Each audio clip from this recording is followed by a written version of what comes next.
This is a thorough and lengthy review video. If you don't want to watch the whole thing, I recommend you at least listen to the disclaimer or read the disclaimer in the YouTube description. If all you want is my opinion, if you like PBT die sub, if you like Winnie-the-Pooh, and if you're able to buy this at pre-order pricing or use a drop keyboard coupon on top of either the pre-order pricing or the retail pricing, I say go for it. And remember, this is not an in-stock item at the time of making this video. It's an item that you have to pre-order and you'll get in a couple of months. It's estimated to ship out in September of this year, 2024. But that may change. It might ship out earlier, it might ship out later. Just know that this is not an in-stock item as of making this video. This is a review video. Because of that, I've attempted to state as many biases that I have as possible. But do know that this is not an unbiased review, mainly because of the backstory behind this keycap set, which I'll get into in a few minutes. I was contacted by Hoffmanmeister, an all-around good guy and the epitome of everything that's good in our keyboard hobby, a few weeks ago, asking if I would be interested to review items that Drop, formerly known as Mass Drop, would send me. And after thinking about it for a few days, I accepted. Now, this will be the first item that I'll be reviewing, which are pre-production samples of one of Drop's DCD keycaps. The keycaps in question are the 100 Acres keycaps designed by Beasley and Cathalupa of Bees Keys. Also, I already had decided that I wanted to purchase items from this project months ago. Even if this review was for some other keycap set or other item that Drop sent, I would have bought 100 Acres no matter what. In terms of getting things for free, I receive all these review items for free, but I put my own twist on attempting to handle this possible conflict of interest. Whatever item I get, in this case, samples of an upcoming keycap set, I buy with my own money. Basically, I get sent the item, or items, for free, and at the same time, or earlier, I buy the same exact item, or items, with my own money. The item, or items, that I'm sent for free, I keep to do with whatever I wish. The items that I buy with my own money are given away. In this case, I actually spent more money on things versus the ones I got for free. I was sent the DCD 100 Acres base kit, international kit, and novelties kit. What I bought with my own money was 2 base kits, 2 international kits, 2 novelty kits, and 2 of each variant of the 100 Acres desk mat, which come in 3 variants. In this situation, all 6 desk mats and all the 6 kits that I bought with my own money are being given away to a real-life friend who loves Winnie-the-Pooh, as well as her daughter, once the mats and the keycaps are fulfilled later this year. So, yes, I do get things for free, but I will always, without hesitation, regardless of whether or not I like the item or items, buy the same exact items, if not more like in this case with the desk mats, because I didn't get any of the desk mats for free. In terms of any requirement to only speak about the positives of this keycap set, or anything I get in the future, it's the exact opposite. I was told very clearly multiple times to not just talk about the positives, and was given zero input on what things to talk about. I was told to review them the way that I see fit. I was given no script, no talking points, and no directive. This is not a sponsorship. I was not compensated with money to review these items, and I don't have to show this video or any written articles to the company for them to look over prior to publishing them. I also have no affiliate links or make any money off of any links. For this review series, I will always start off with a disclosure like I just did, and you can also read this disclosure in the description of this YouTube video. I then will give background information on the item, be it the story behind the item, the designers, or any other information that I deem as important to talk about. Then, we'll get into the actual review portion of the video, where I go over the price, appearance, looks, aesthetics of the item, feel if applicable, and sound if applicable of the item, with some final closing thoughts afterwards. Each of these portions will be looked at through the viewpoint of someone who doesn't know much about the keyboard hobby, someone who's new, and someone who has had experience in the keyboard hobby. You may call those people enthusiasts. Remember, regardless of what I say in this review video, the keyboard hobby is almost 100% pure preference. If you like something, whether it be because of the looks, the sound, the feel, or any other reason, who cares what others think about that item? If you like it, you like it. Sure, you can get some useful tidbits or insights from other people like me, but at the end of the day, you decide whether you like something or not. You should never feel like you have to like something because someone else likes it. If you don't like the item for whatever reason, you don't have to. It's your preference, and it's up to you how you enjoy this hobby. Also, if you can't tell based upon my videos on this channel, I'm a huge advocate for financial health, to be responsible, and to be a sensible spender. Yes, there are some individuals that join this hobby to alleviate their carpal tunnel, are all about ergonomics, or have other valid reasons to buy a specific keyboard or to purchase an item in this hobby. The majority of us, however, either have left those valid reasons in the dust long time ago, or joined this hobby because it looked cool. Basically, this is a luxury hobby. You don't need to buy a custom keyboard, unless again, for health or ergonomic reasons. You don't need to buy custom keycaps, unless you have some sort of visual impairment or other healthy reasons. For most of us, this hobby is for enjoyment, and our purchases aren't necessities. Please do not put yourself in a bad financial situation by buying items that you can't afford. It's never worth it. Anyways, that's the end of the disclaimers and a general overview of what these videos will be like. Let's get on to the review. We all know about Winnie-the-Pooh, Christopher Robin, and all of the characters in that world. Whether it be bedtime stories, or watching the animated series as kids, or reading said stories and watching those shows as parents with our kids, A. Milne and E. H. Shepard's 100 Acre Wood is well known around the world. In 2022, Beasley and Cthulhupa, the designers behind this project, started working on 100 Acres as the first Winnie-the-Pooh book entered public domain, with the story and artwork to be used without needing to be licensed by Disney. They posted the IC of the project on Geekhack at the end of September 2022, one of the most popular forums for our keyboard community. They gathered the comments, opinions, and suggestions of the community, and eventually ran their group buy through Autokeybs, or KBM, starting on the 1st of January 2023. Unfortunately, due to some legal and financial issues, Autokeybs started closing up as a vendor at the beginning of 2024. I won't get into the details in this video, but please refer to the Reddit link in the description of this video to read about the entire situation. Well, that of course led to the people that joined the group buy through Autokeybs to be in limbo.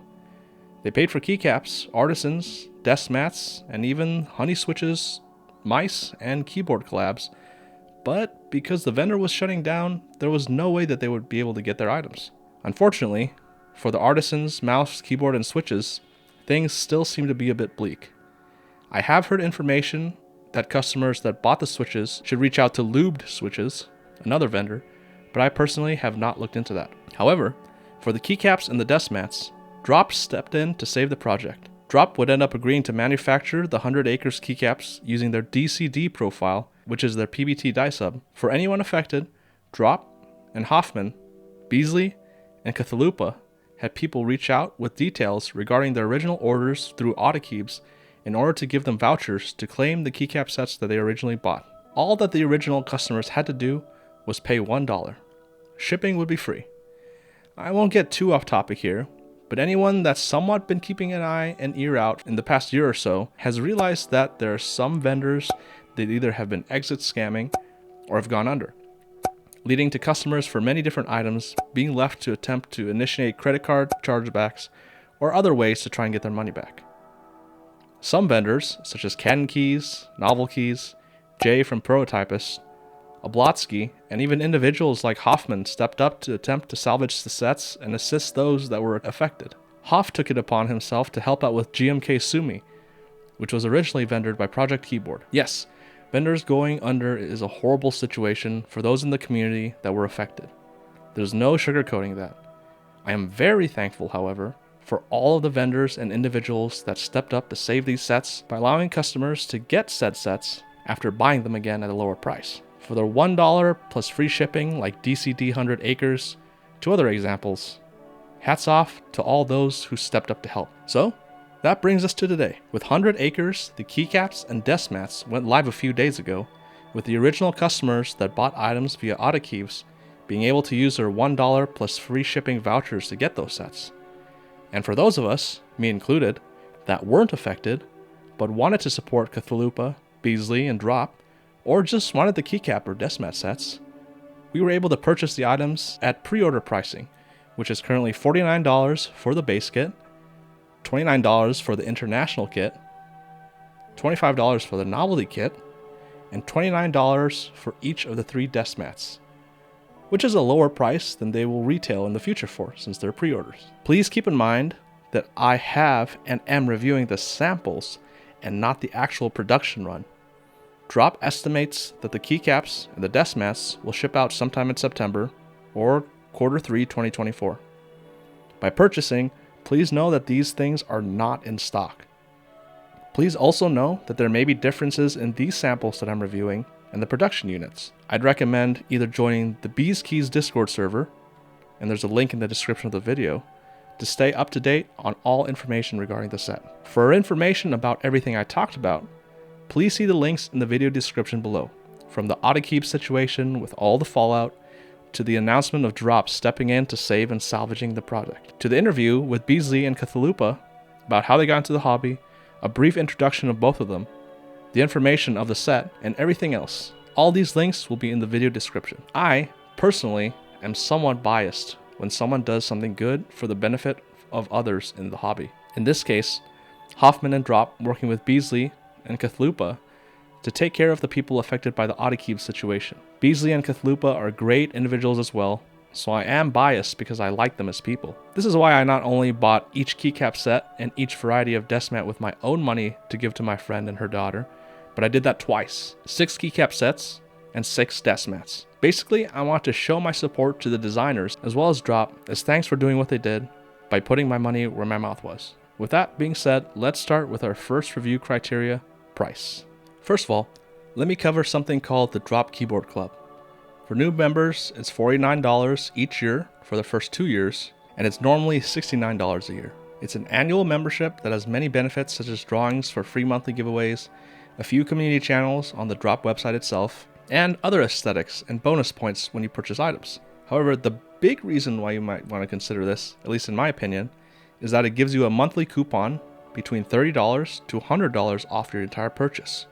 Each monthly discount has a 70% chance of being $30 off, 15% chance of $40 off, 10% chance of $50 off, 4% chance of $60 off, and a 1% chance of the coupon being $100 off. If your purchase total is less than $100, instead of the flat $30, $40, $50, or $60 off is a percentage. So, for example, if you buy a desk mat that's $30 and that's all you buy, and you use a $30 or 30% off coupon, you take 30% off of that instead of taking $30 off of that, since it's less than $100. 30% of $30 is basically $9, so you would be paying $21. Well, you might say it's still not worth it. Even the retail prices of items on the Drop website with the minimum of $30 or 30% off makes it too expensive. Well, here's the thing. If something is already on sale, aka not requiring a code to lower the price of it, you can use the DKC on top of the sale price.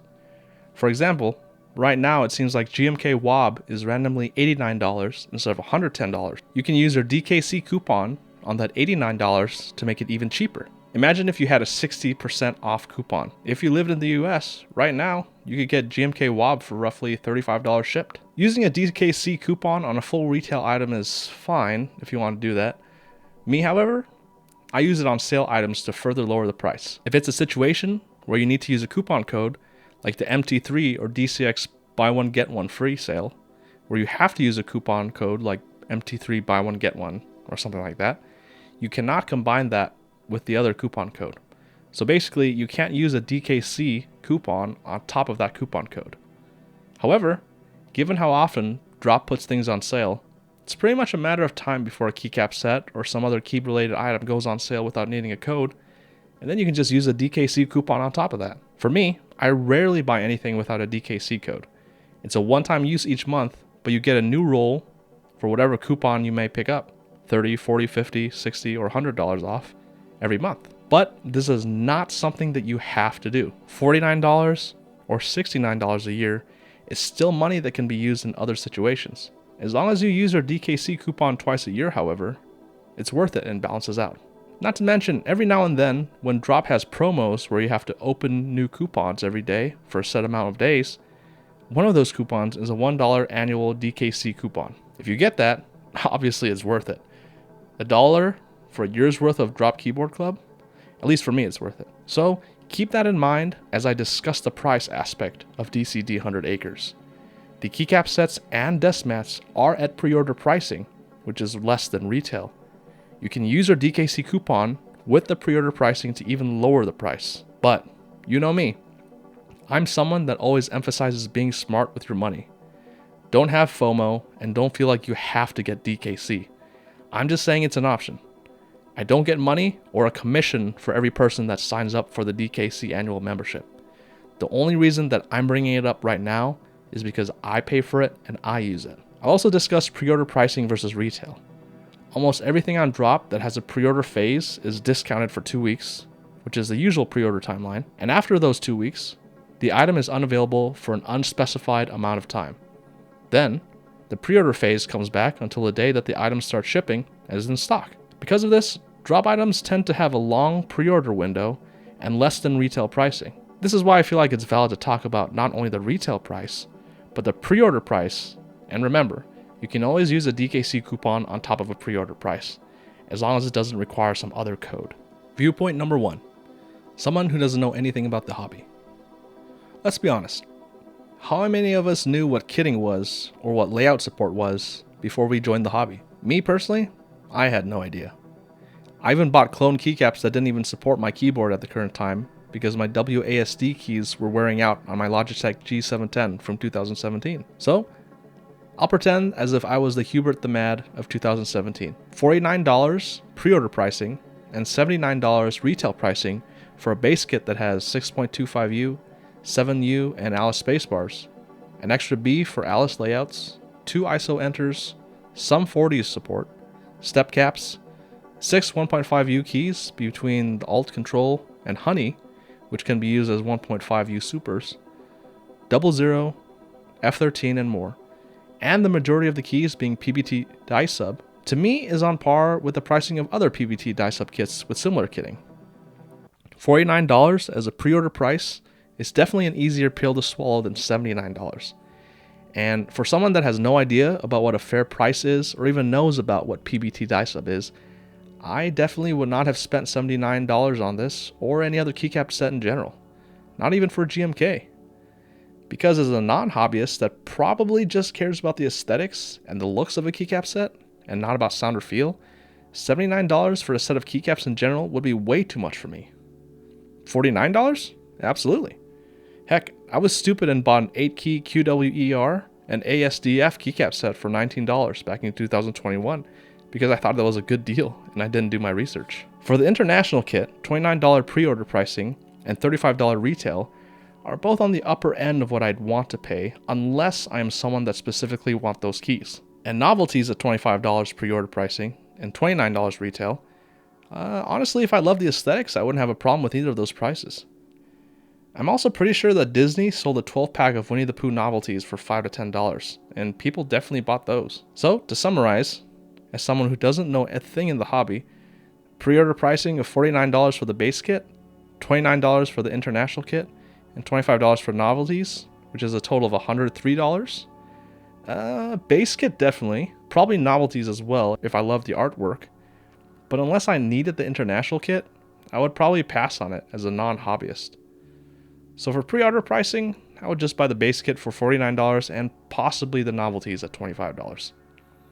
Retail pricing wise, I probably would just buy the novelties and pass on the other 2 kits, because as a non-hobbyist, I don't know what's a good price for PBT die sub and kitting or layouts. Personally, I would just be focused on the price and the looks, with the novelties probably being the kit that I'd buy for retail pricing. Viewpoint number 2, someone that's new in the hobby. As someone that's new in the hobby, I had a similar mindset as above. I remember that when I first got into the hobby, even though I got into mechanical keyboards in 2017, that was more of just a buy the Logitech G710 Plus and that was it type deal. I had a Keychron K14. I knew that you could switch keycaps, but still didn't know what a good price was for this kitting. I somewhat knew about layouts and the spacebars coming in different sizes, mods being different, and so on, but it was just a basic level of understanding.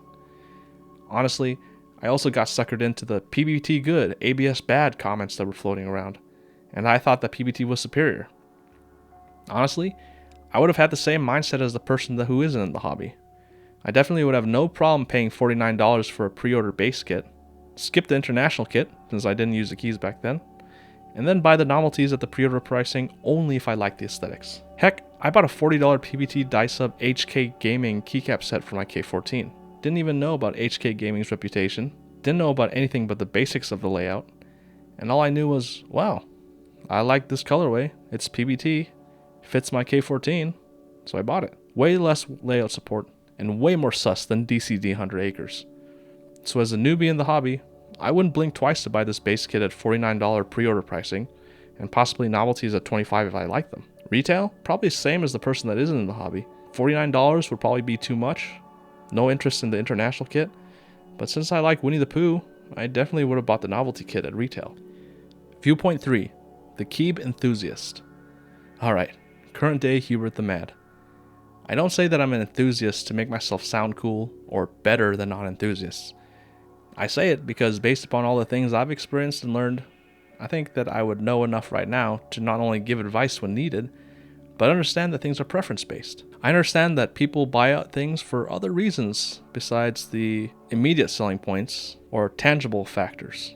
For example, buying things to support designers if I like them. And I understand the basics of the hobby when it comes to ABS versus PBT, die-sub, reverse die-sub, double shot, keycap manufacturers, layouts, and whatnot. Does this mean that my viewpoint on what's worth it or not changed drastically? Absolutely. Pre-hobby and newbie hobby Hubert would probably look at paying $170 shipped for a Cycle 7 as insane, or $350 for an F1 8X V2 is something I'd never do. Nowadays? Yeah. For better or worse, I understand that as long as the price proposition is on point, paying upwards of $400 to $600 for a keyboard may actually be worth it. It doesn't mean that I will do that. It's just that I have a better sense of why something costs what it costs, or why something definitely shouldn't cost as much, and so on. So when I see a die subset with this kitting for the base kit at $49 pre-order price, I'd absolutely snap it up.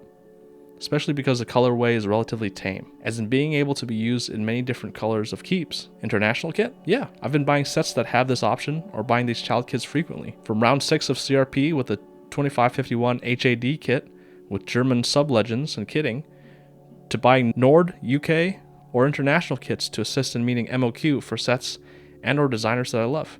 Zero issues with buying the international kit at $29 pre-order pricing. And zero issues with $25 pre-order pricing for the novelties kit. That's a total of $103 for pre-order pricing. That's pretty good. And if I combine that with a minimum of $30 off with the DKC coupon, that's $73 for everything.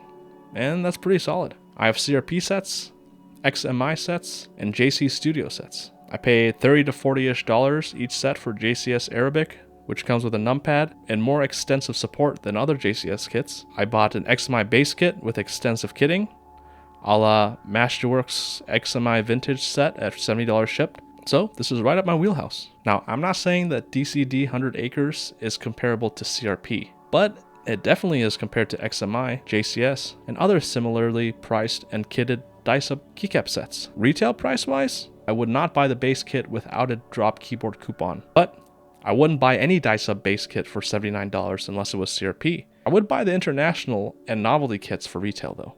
Aesthetics and appearance. Viewpoint 1. Someone who doesn't know anything about the hobby. First of all, I would never buy something if I didn't like the appearance or aesthetics if I wasn't in the hobby, especially when it comes to keycaps. Keyboards may be a different beast, but I definitely would not buy keycaps I didn't like the looks of. And yes, this category is super subjective because what one set looks to someone else may look completely different.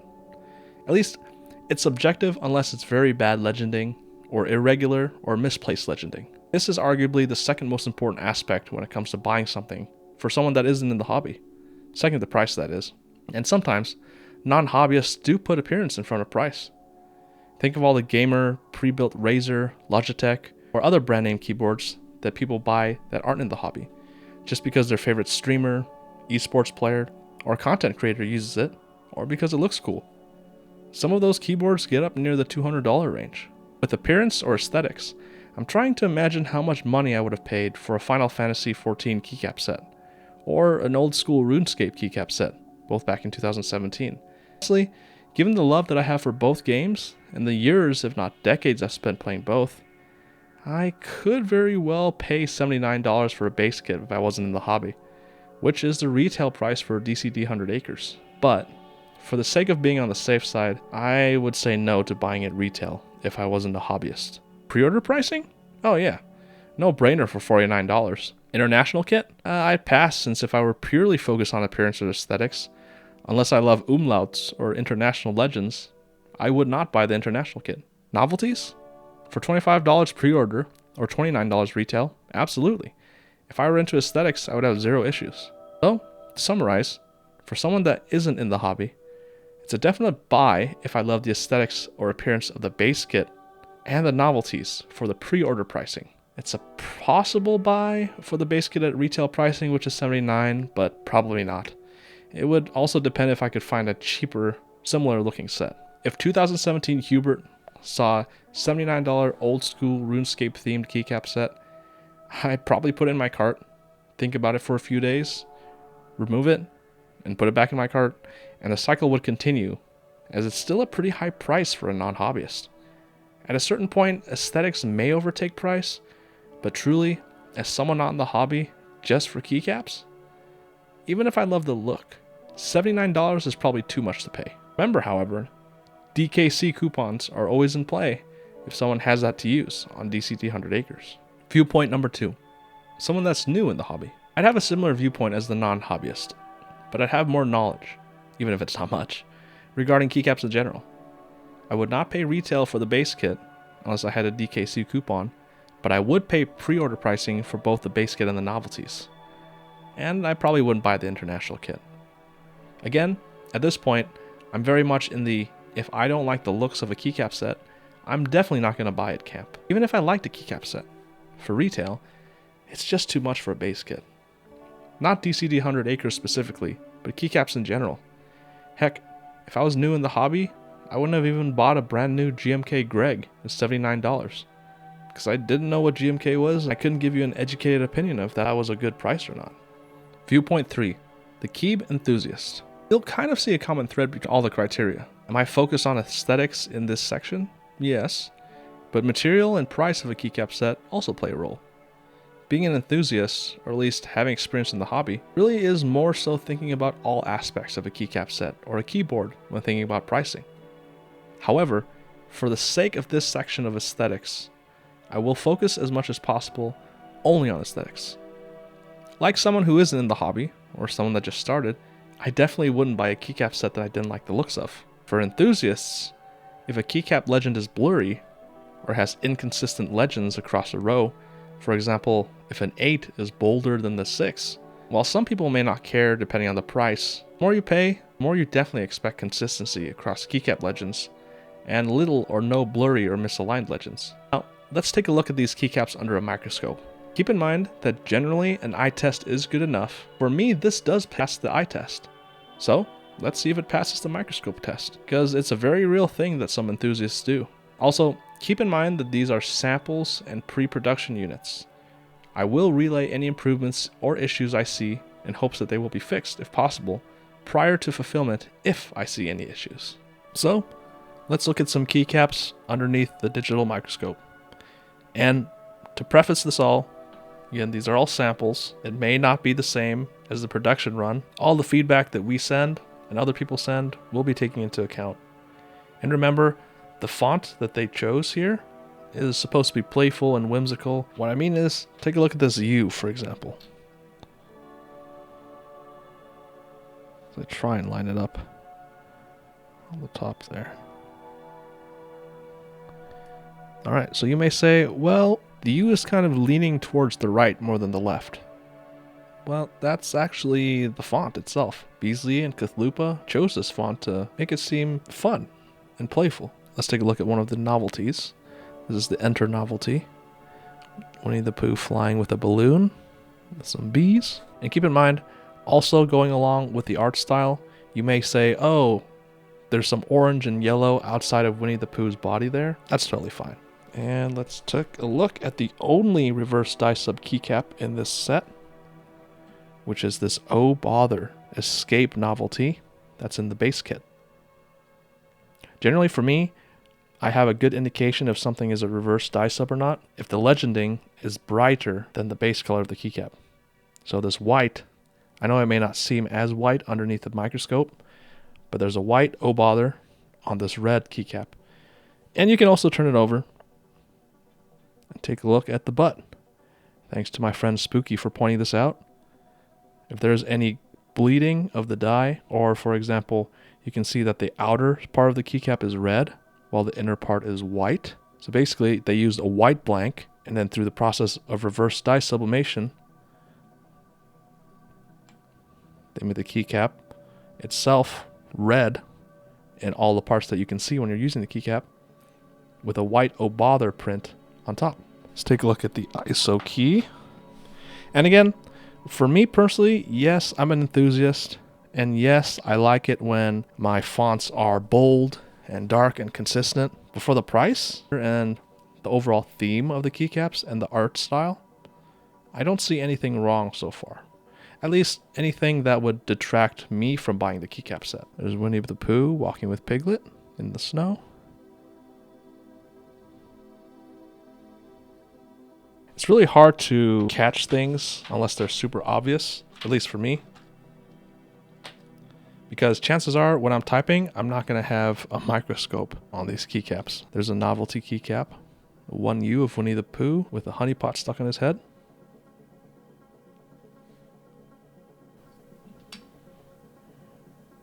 There you go, that's the shift. I don't really see any issues here. But basically, I'm trying to do my best because I want to make sure that I do the best I can reviewing these sample units so the production units are at or exceeds expectations. Overall, when I look at all these keycaps, I don't see any glaring issues. For a total of $103 for all 3 keycap sets at pre-order pricing, and then throwing on a DKC coupon on top of that, I'm happy. I'm happy with that price. Now, feel. Viewpoint number 1, someone who doesn't know anything about the hobby. Now, feel is one category that all 3 viewpoints may agree with, because honestly, either a keycap set is smoother than another, or it's rougher. Maybe someone who doesn't know anything about the hobby doesn't care as much about feel or smoothness, but this category is one that really crosses across the 3 groups, because you can definitely state that one keycap manufacturer produces smoother or rougher keycaps than another. Or the differences are so minute that only those that really care about the smoothness or have very sensitive fingers can feel. For me, comparing DCD to XMI, JCS, and CRP, they're also similar. After rubbing keycaps for each for about 5 to 10 minutes, the differences are really minute. There are some super subtle differences, but in general, they all feel super similar. If I had to rank the 4 from smoothest to roughest, I'd rank CRP as the smoothest, then JC Studio or Leak Bros, then XMI, then DCD being the roughest. But in reality, it's not rough at all. This isn't Tai Hao or even something not as extreme like brand new GMK. The differences between the 4 truly are subtle. Viewpoint number 2, someone that's new in the hobby. I can't really say more on this matter as someone new into the hobby, because like I said, either something is smoother than something else, or it's not. Or, like in this case, it's difficult to determine between the 4. Viewpoint number 3, the Keeb enthusiast. Continuing on, I really can't tell between these 4. Some minutes, I say that CRP, at least round 6, is the smoothest, and DCD is the roughest, but not nearly what I'd call rough at all. Sometimes I feel like XMI and JCS can switch places. They're all pretty much smooth. I don't know. Maybe my fingers are lying or something. Sound. Viewpoint number 1, someone who doesn't know anything about the hobby. Well, we've reached the sound portion of this review video. While people enjoy different sounds, at least we can compare the sound between DCD, JCS, XMI, and CRP round 6. This honestly may not make much of a difference for people that aren't in the hobby. I mean, I dailied my 2 Logitech G710 Pluses with dry, rattly stabs and dry, unlubed cherries for years without an issue, because I thought that was just normal. Unless something was significantly more muted or really irritating to my ears, I didn't think much of it. Do all non-hobbyists feel the same? Probably not. At least for me, sound was not even a factor when purchasing keyboards or keycaps back in the day. Viewpoint number 2. Someone that's new in the hobby. For someone that's new in the hobby, sound could very well be the reason that brought them into the hobby. That foamy PE sheet sound is something that attracted me, but many people, still to this day, also get into the hobby because of that. Nowadays, I don't use foam besides one board, and I build all my boards with a higher pitched and louder switch. But I was definitely a thock enjoyer and foamy sound enjoyer back when I first started. Thick keycaps will result in a deeper, more muted sound, so DCD may be something that someone purchases if they want said sound. We all know that there are more factors to sound than just the keycaps, but I'm pretty sure that no one is going to argue that thinner keycaps will sound deeper and more muted than thicker keycaps, given that they're in the same profile. DCD, or 1.5mm or thicker die-sub keycaps, definitely are more muted and deeper sounding. Viewpoint number 3, the keyb enthusiast. I really don't have anything more to add from an enthusiast's point of view when it comes to sound, only that they understand how keycap profile and thickness can affect sound. Let's do our sound test comparison between DCD, JCS, XMI, and CRP round 6.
Well, there you have it.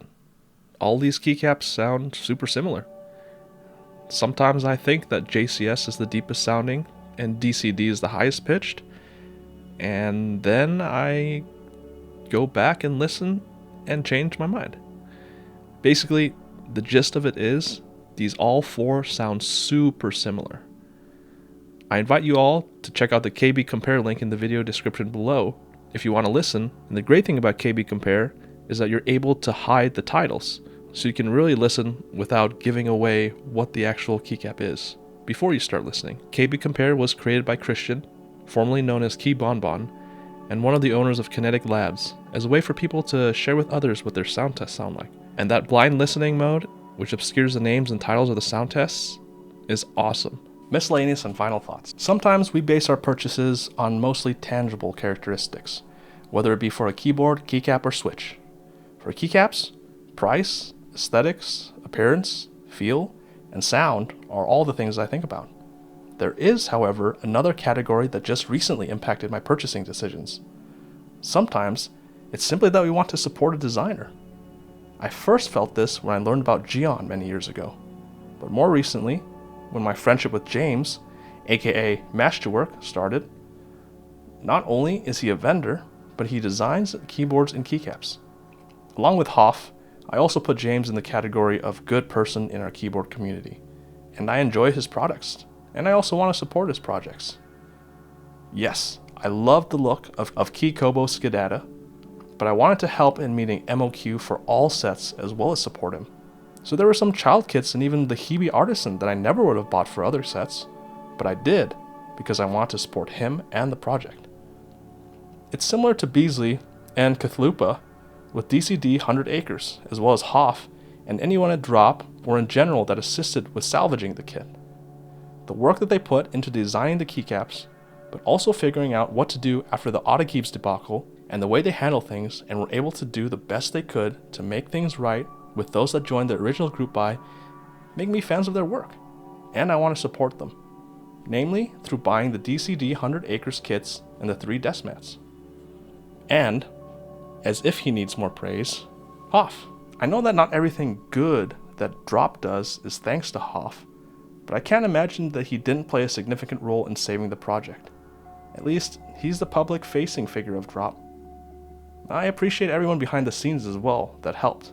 They may not be publicly known. Yes, what happened with Autokeep sucked, but I'm very happy that there are vendors and people in our community that do not hesitate to step up and help when they can. I was always going to purchase 100 Acres and the desk mats, even long before being approached by Hoff to be part of the Drop Review program. If you don't believe me, look at all my messages in the Bees Key server, as well as Ask Beasley, Cathlupa, and Hoff themselves.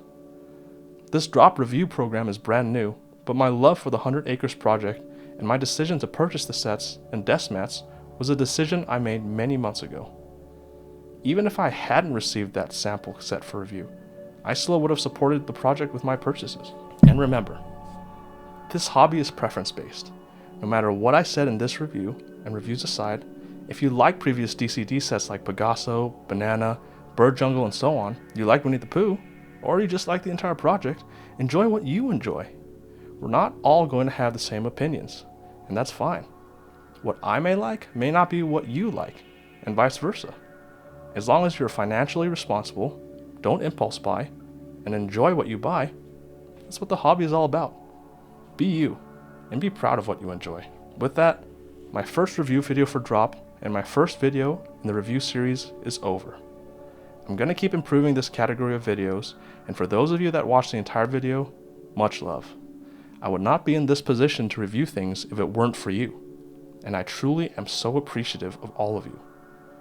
I touched upon this on my previous video, which was part 2 of the Logitech G710 Plus modding series, but upcoming videos include further review videos, whenever I get the next items from Drop, another Muramasa sound test video with a PP full plate instead of the aluminum full plate from last sound test video, the update ABS keycap video, although I'm waiting for Wuche Studios Aquamarine to fulfill before finalizing that video, some helpful tips and tricks, aka informative videos, and a few smaller videos to fill in the cracks.